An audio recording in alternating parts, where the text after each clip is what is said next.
আসসালামু আলাইকুম। আপনাদের দোয়া এবং আল্লাহর অশেষ মেহেরবানিতে আমার খামারে যে সবচেয়ে আমি যে কবুতরটা অনেক ভালোবাসি, আপনার ঘরা কবুতর, সেই কবুতরটা আলহামদুলিল্লাহ ২ টি বাচ্চাই সুন্দরভাবে এবং ভালোভাবে আপনার কমপ্লিট হয়েছে এবং বাচ্চা দুটো আলহামদুলিল্লাহ অনেক ভালো এবং সুস্থ আছে। মা এবং বাবা দুটোই সুস্থ আছে। কারণ আমি সবচেয়ে আমার খামারের ভিতরে যে কালারটা এটা রেয়ার কালেকশন। আপনারা এই কালার আপনার যে অ্যাশ কালার বলে, এই কালারের ঘররা কখনো দেখবেন না। কারণ এই কবুতরটা আমি টাঙ্গাইল থেকে অনেক কষ্ট করে এক ভাইয়ের কাছ থেকে রিকোয়েস্ট করে নিয়েছি। দেখুন কতটা এগ্রেসিভ মোডে রয়েছে, তার বাচ্চাকে সে ধরতে দেবে না। আমিও ডিস্টার্ব না করি, কারণটা কি দেখা যাচ্ছে যে এই অবস্থাতে ডিস্টার্ব করে হয়তো তার বাচ্চা একটা ক্ষতি হতে পারে।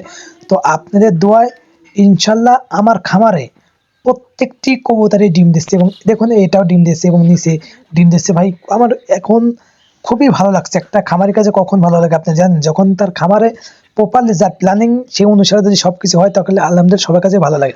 তো আমার খামারে এই যে একটা আপনার দৈল লক্ষা এটাও ডিম দিয়েছে এবং এই দেখেন এই একটা আপনার হলো যে রেসার পাইপ রেসার এটাও কিন্তু ডিম দিয়েছে, হ্যাঁ। তো এই পাইপ রেসারটার আপনার পাইপ রেসার যারা পালন করে তারা জানে পাইপ রেসারের কি ডিমান্ড। তো এই পাইপ রেসার ডিমটাও আমি আপনাদেরকে দেখাই। তো ডিমটাও আলহামদুলিল্লাহ দেখেন কত সুন্দর হয়েছে, অনেক বড় হয়েছে। আর এই পাইপ রেসারটা কিন্তু অনেক সুন্দর দেহস্থ, আজকে ডিম দিয়েছে, এখনো অতটা তারা এগ্রেসিভ মোডে নাই।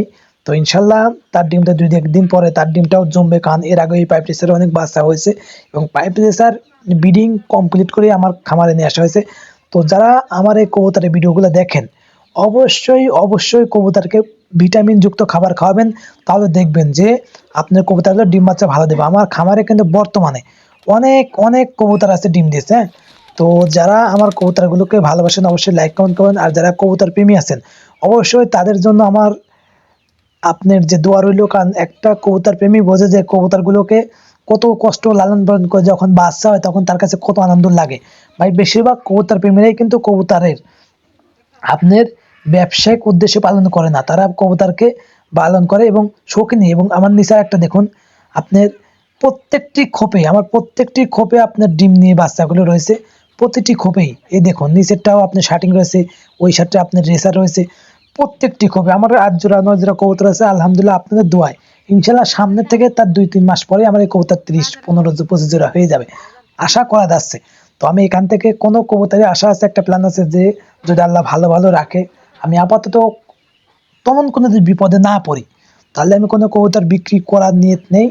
এবং যদি বিপদে পড়ে দেখা যাচ্ছে কিছু একটা যে আপনার সমস্যা হয়, তবে এখান থেকে আমার একটা কবুতর এই কবুতরটা আমি বিক্রি করব। কারণটা কি যে এই কবুতরটা আমার খামারে একটা মনে করেন যে ইয়ে গেছে, বেমানান হয়ে গেছে। সব কবুতর ছোট ছোট, তো এটা হলো আপনার কিং, এটারও বাচ্চা ছিল, বাচ্চা আছে এখনো, বাচ্চা করে রাখছি।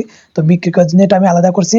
তো এটা হলো আপনার সিরাজি, এটা আপনার সব কবুতর থেকে সাইডে আপনার করে আপনার নড়াচড়া করে এবং সব কবুতরকে ঠোকাঠুকি বেশি করে। তো এই জন্য ওকে আমি সেল করে দেওয়ার চিন্তা ভাবনা করেছি, কারণ যেহেতু আমার ছোট কবুতর ডিস্টার্ব করে হয়, একটা কবুতর বড় জাত আছে। তো এই কবুতরটা যদি কারো লাগে অবশ্যই কমেন্ট করবেন, ইনশাল্লাহ তাকে আমি সেল করে দেবো।